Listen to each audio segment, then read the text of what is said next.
Alors bonjour, j'espère que vous allez bien, c'est Nicolas de la chaîne Mister Dividende.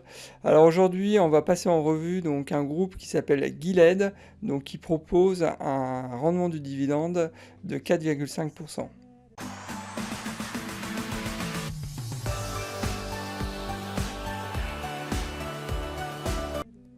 Alors en quelques mots, Gilead a été fondée donc en 1987.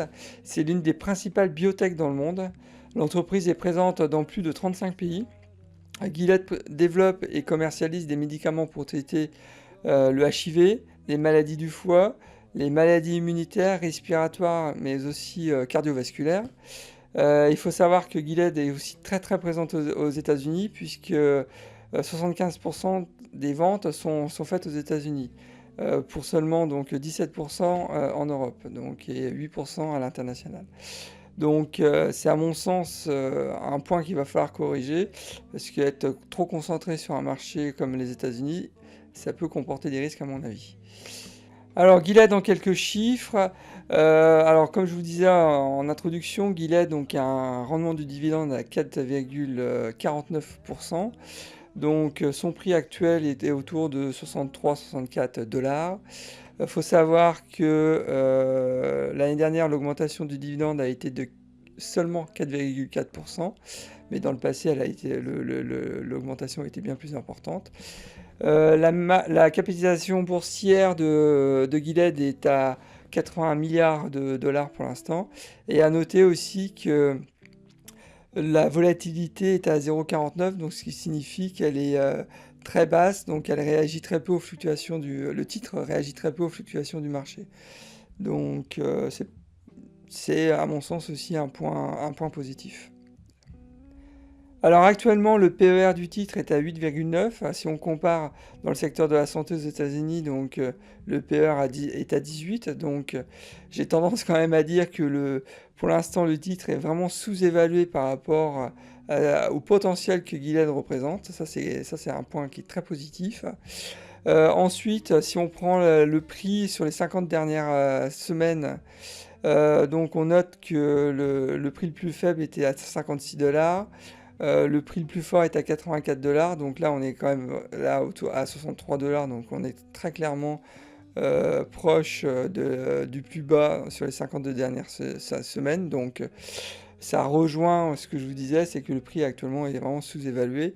Et enfin le payout ratio donc est à 38%, donc légèrement trop élevé pour une biotech à mon sens aussi. Alors concernant la croissance de dividendes, à noter que cette année, la croissance a été de 4,4% et que les 5 dernières années, la croissance a été de 16%. Donc c'est vraiment très très rapide, mais un petit bémol, hein, il ne faut pas trop s'enflammer sur les 16% parce qu'en fait, ça fait que 5 ans que Gilead verse un dividende, donc ça explique certainement la croissance de 16%, parce que là, comme vous pouvez le voir, donc ils ont commencé à verser un dividende en 2014, donc autour d'1 € et quelques, et ensuite on est passé rapidement à 2 euros, donc c'est vraiment très important. C'est, je pense, normal quand une société commence à verser un dividende dans tous les cas. Mais c'est aussi un point que je voulais aborder. Quand vous êtes un investisseur conservateur comme je peux l'être, avoir un track record, une ancienneté sur le versement de dividendes uniquement de 5 ans, c'est peut-être un peu juste. Moi, je favorise toujours les sociétés qui ont au moins une ancienneté de 10 ans sur la distribution de dividendes. Donc, bon, voilà. En contrepartie, c'est vrai que le prix actuel de Gilead est vraiment très très attractif. Donc, bon, voilà, il y a du plus et du moins. Alors, un commentaire sur le coupon du dividende. Il faut savoir qu'il est versé en mois 3, donc je m'explique, hein, ça veut dire qu'il est versé trimestriellement au mois de mars, au mois de juin, au mois de septembre et au mois de décembre. Le coupon annuel est de 2,84 dollars. Donc, et cette année, donc, ils vont commencer à verser le nouveau dividende donc, à partir du mois de mars. Donc, et le dividende sera donc de 0,71 dollars par trimestre et par action. Alors un point business, si on prend les ventes, on constate pendant ces 10 dernières années, donc une évolution vraiment très importante des ventes de 2011 à 2015, puisqu'on est passé de 8 milliards à 32 milliards en l'espace de 4 ans, 5 ans.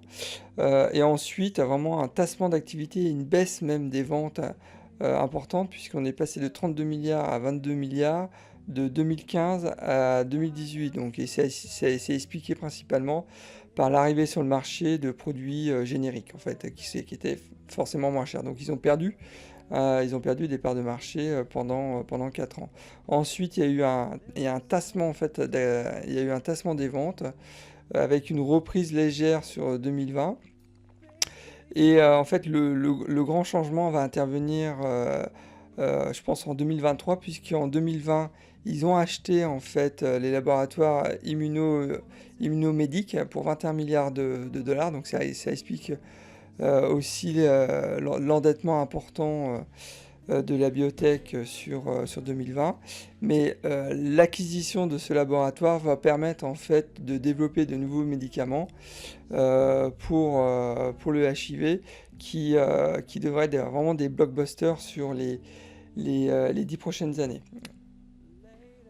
Alors s'il y avait des points à retenir concernant Gilead, le premier c'est l'arrivée de nouveaux traitements comme le Genvoya et le Biktarvy qui sont en fait beaucoup plus profitables que les précédents, et on l'a vu en fait sur les derniers résultats de Q4 2020 que Gilead a vraiment cartonné au niveau du Biktarvy, des ventes de Biktarvy, et donc ça a fait vraiment booster le résultat du groupe sur le dernier trimestre de l'année 2020. Le deuxième point positif, et là pour moi extrêmement positif, il y a des blockbusters qui sont en cours de développement, qui vont être sur le marché théoriquement sur début 2022, début 2023, qui devraient vraiment propulser Gilead à des résultats vraiment à double digit. C'est des croissances vraiment très importantes, et c'est la raison pour laquelle aussi j'ai voulu faire cette vidéo, parce que le potentiel est vraiment important pour une boîte qui est actuellement vraiment très sous-évaluée. Donc voilà, c'est vraiment des points forts. Par contre, il y a bien évidemment des points de vigilance. Il y a comme d'habitude pour les biotech, il y a des fins de brevet pour le traitement du VIH. Donc, Gilead donc a un challenge, c'est de convertir en fait les patients les traités pour le VIH sur le nouveau traitement, le Biktarvy. Donc une fois de plus, les premiers résultats sur Q4 2020 ont été vraiment très bons, et ça va plutôt dans le bon sens. Donc ce point de vigilance est, je pense, très bien managé par le groupe Gilead. Et enfin, dernier point assez classique aussi, c'est la concurrence des génériques qui est toujours présente dans ce type d'activité. Alors voilà, on arrive à la fin de cette vidéo. Dites-moi ce que vous en pensez dans les commentaires de ce groupe. Moi, très clairement, je vais intégrer Gilead dans ma watchlist de mars.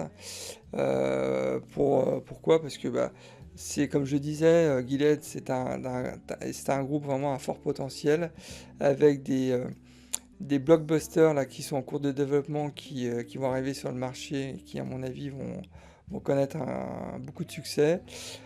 C'est un groupe aussi qui est sous-évalué actuellement. Le PER il est à peine à 9, donc alors que le PER dans le secteur de la santé aux États-Unis il est à 18.